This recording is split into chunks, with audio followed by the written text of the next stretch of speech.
Hello students, we are back to another session of Introductory Practical Chemistry 2, CHM192. Lecturer for today's experiment is Onumbaku Hadiat, Chemistry Unit, Pure and Applied Science Department, National Open University of Nigeria. Today's experiment is Experiment 5. Properties of alcohol. We want to look at the properties of alcohols. The title for today's experiment is Experiment on Properties of Alcohols. The aim is to illustrate general properties of alcohols and their chemical reactivity. We want to discuss what alcohols are. Alcohols are a group of organic compounds with characteristic functional group of hydroxyl, OH group, bonded to a saturated carbon atom. Examples of alcohols are methanol, CH3OH, or ethanol, CH3CH2OH. Alcohols are classified into three categories. We have the primary alcohols, the secondary alcohols, and the tertiary alcohols. This classification is based on the type of carbon to which the hydroxyl group is attached. The alcohol is a primary alcohol if the primary carbon is attached to only one other carbon. The alcohol is a secondary alcohol if the secondary carbon is attached to two other carbons, and so on. Alcohols have much higher boiling points than ethers or alkanes of similar molecular weights. This is due to the association of alcohol's molecules through hydrogen bonding. For example, the boiling point of butyl alcohol is 118 degrees Celsius, whereas the boiling point of the isomeric diethyl ether is 36 degrees Celsius.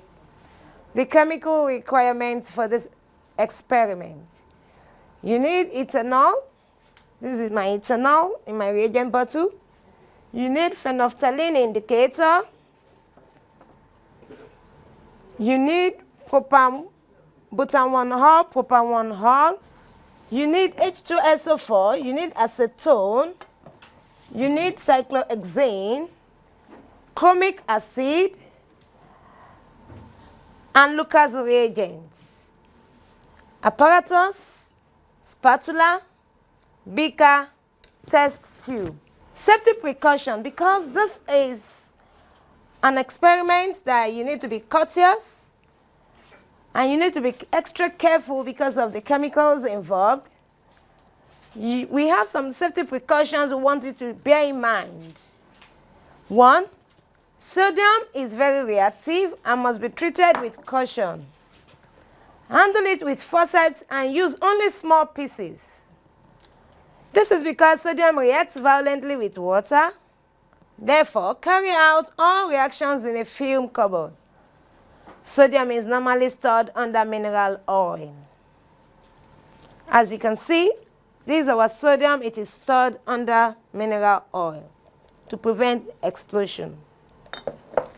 The second safety precaution is that concentrated hydrochloric acid and glyceracetic acid and tetrasulfuric acid are corrosive materials and should be used with care.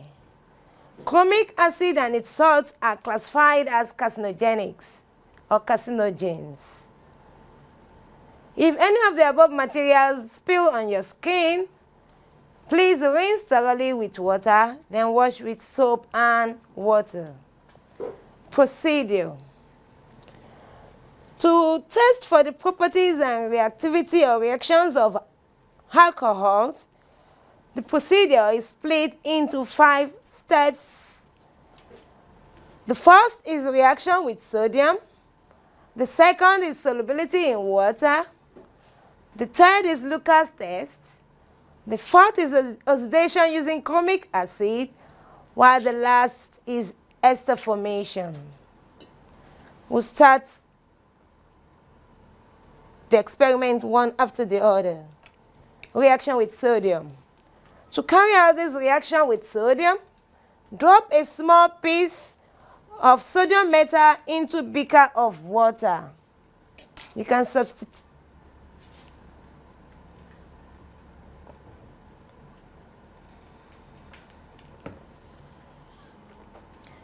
You are expected to see an effervescence or a reaction.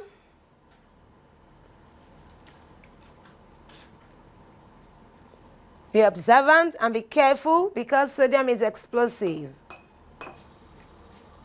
You can see the sodium metal dancing and giving out gas, and you can see the light that came up, which shows or implies that sodium metal is explosive.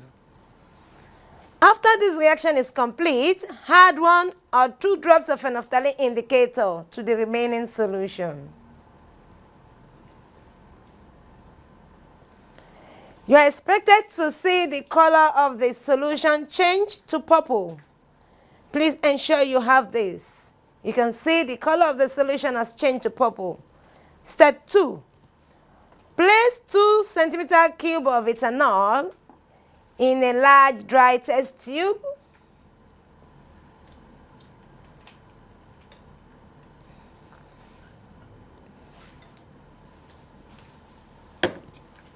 Add a small piece of sodium.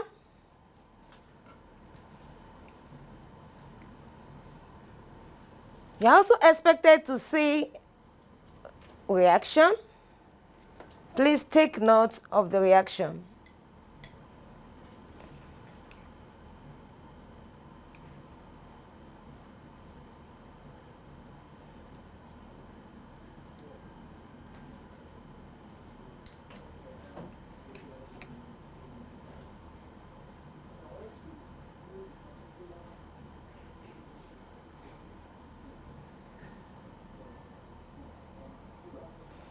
Can see the sodium is, as the sodium is melting in the ethanol solution, a gas is being produced. Step 3, after this you are expected to add 1 drop of phenolphthalein indicator.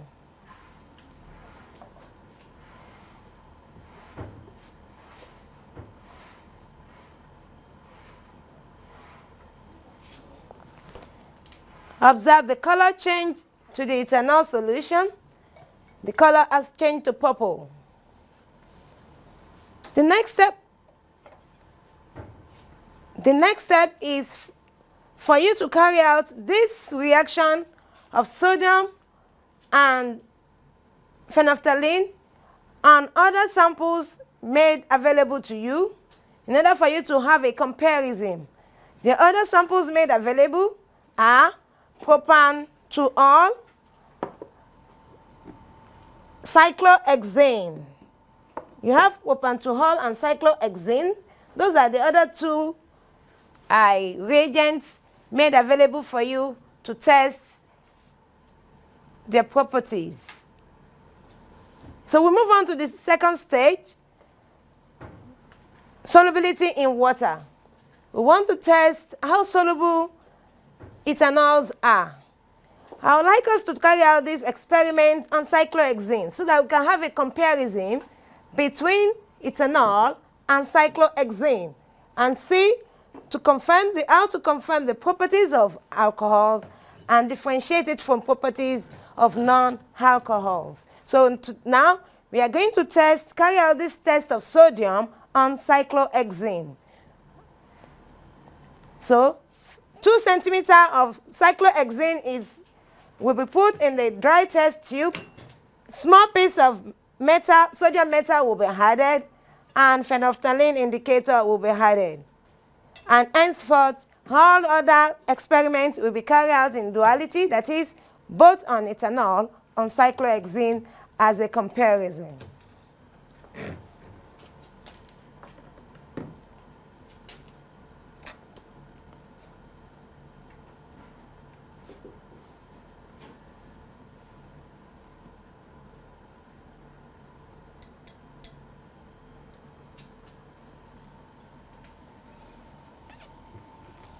Notice that the effervescence in cyclohexane is a bit higher than the effervescence given off in the alcohol.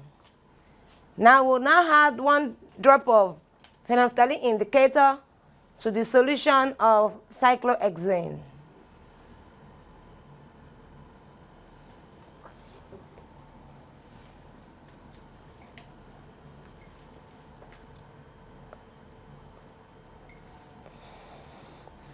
A purple color is also observed in the case of cyclohexane, but it's not as deep as that of alcohol. So we move on to solubility in water. This involves determining the amount of alcohol that can dissolve in a certain amount of water. To carry out this stage of this experiment, you measure 2 cm³ of water into a 13 by 100 millimeter test tube. We are going to be dualizing this so that we can have a comparison. We do for ethanol and we do for cyclohexane. To this water in the test tube, we have ethanol to 1 test tube and cyclohexane to the other test tube.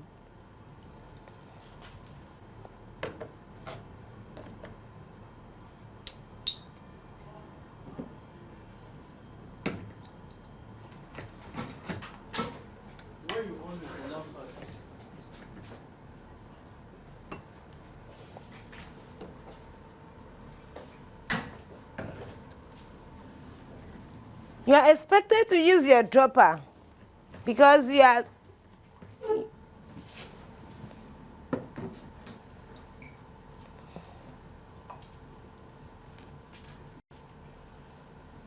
expected to use your dropper because you have to deduce how many drops of the reagents made the solution to be soluble or insoluble. From this stage of the experiment, you can see that the ethanol is soluble while the cyclohexane is not soluble in water. Please be recording your inference so that you do not forget.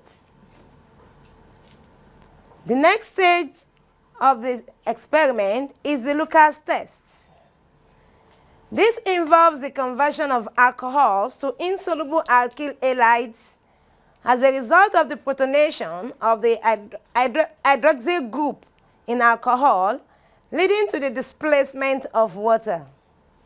To carry out this experiment, you place 2 cm³ of the Lucas reagent in a 13 by 100 millimeter test tube.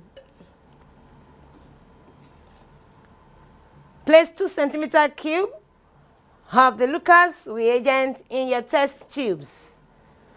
Then you add 4 drops of the alcohol and the cyclohexanol.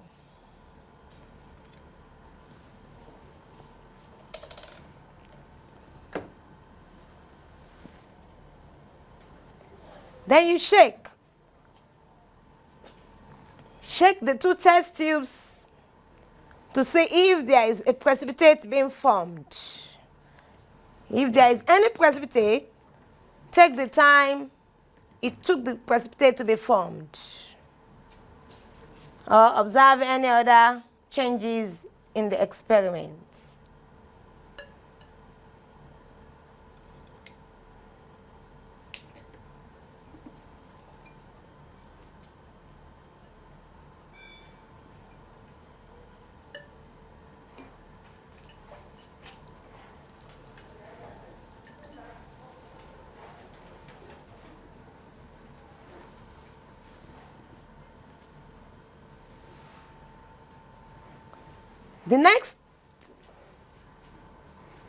The next stage of the experiment is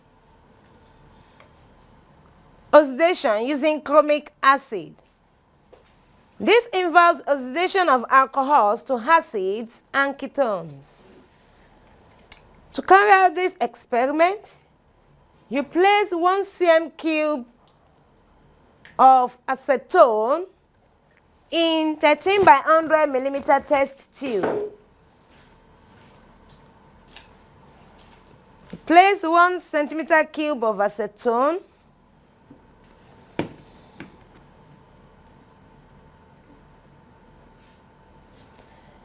in test tube, and you had a drop of the alcohol, of the ethanol or alcohol, and the cyclohexanol.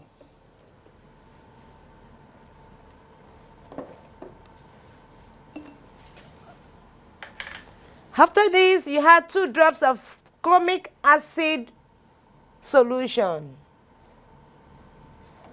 You had 2 drops of chromic acid solution, and you are expected to observe whether the solution stays clear and retains its orange color or turns turbid blue-green.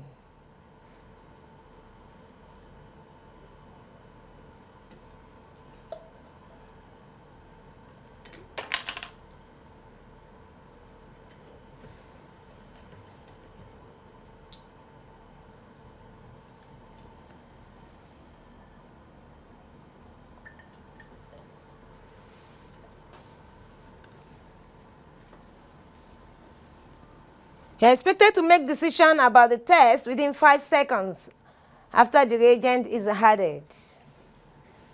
The next stage is the ester formation. This is the condensation reaction between alcohols and carboxylic acids to yield esters and involves elimination of water. To carry out these experiments,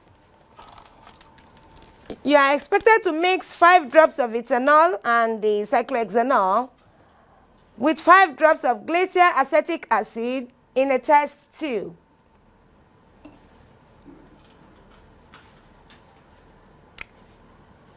You mix ethanol and acetic acid in a test tube.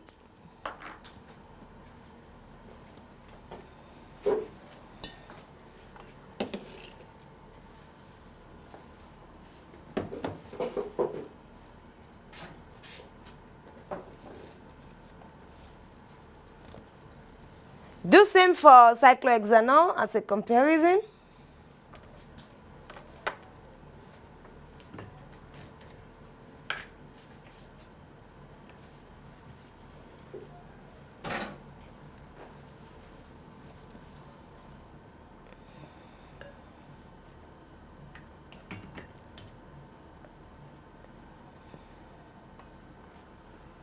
Then add 1 drop of concentrated tetrasulfuric acid.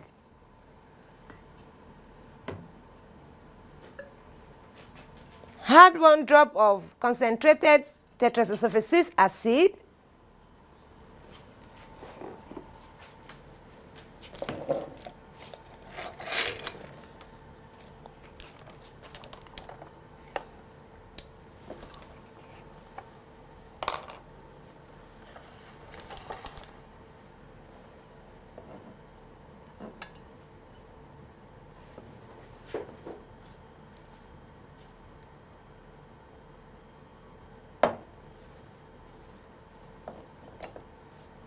And you warm the mixture gently for about 3 to 4 minutes in a hot water bath. You can see, take note of the color change on introduction of the H2SO4 into the test tube.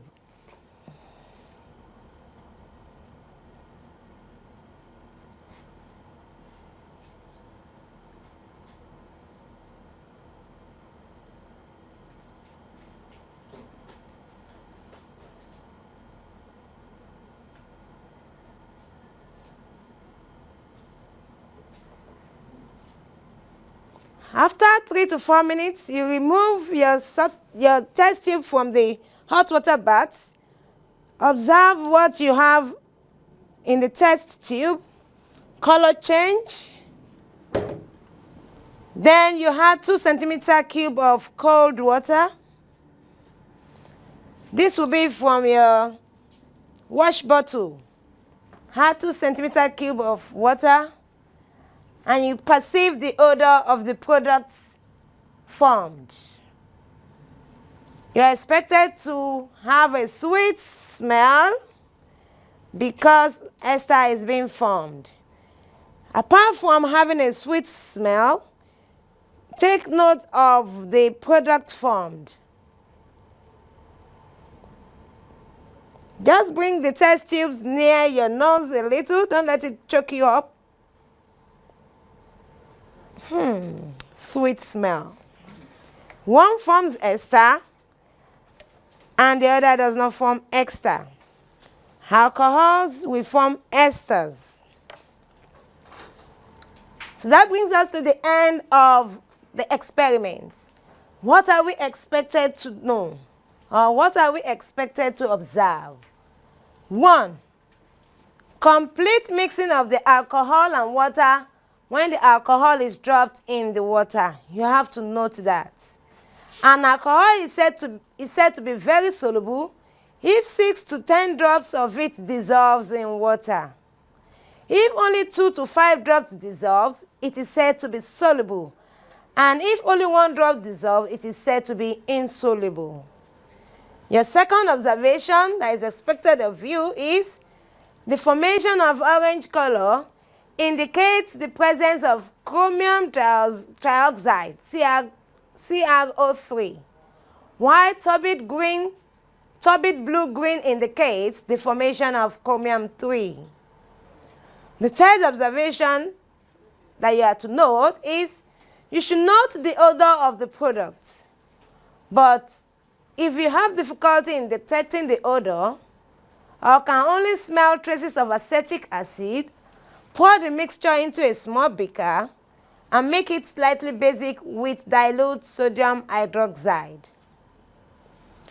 On carrying out these experiments, what are the likely questions your teachers can test you on? Your teacher can request you to write an equation for the reaction of sodium and water. She can request you to write an equation for the reaction of sodium with ethanol. Is this reaction more or less vigorous than with water? You can be requested to write an equation for the reaction of sodium with butanol and cyclohexanol, which we have used. Then, based on your result of Lucas test and chromic acid tests, you can be requested to conclude about the nature of your unknown alcohols, which either they are primary, they are secondary, or they are tertiary.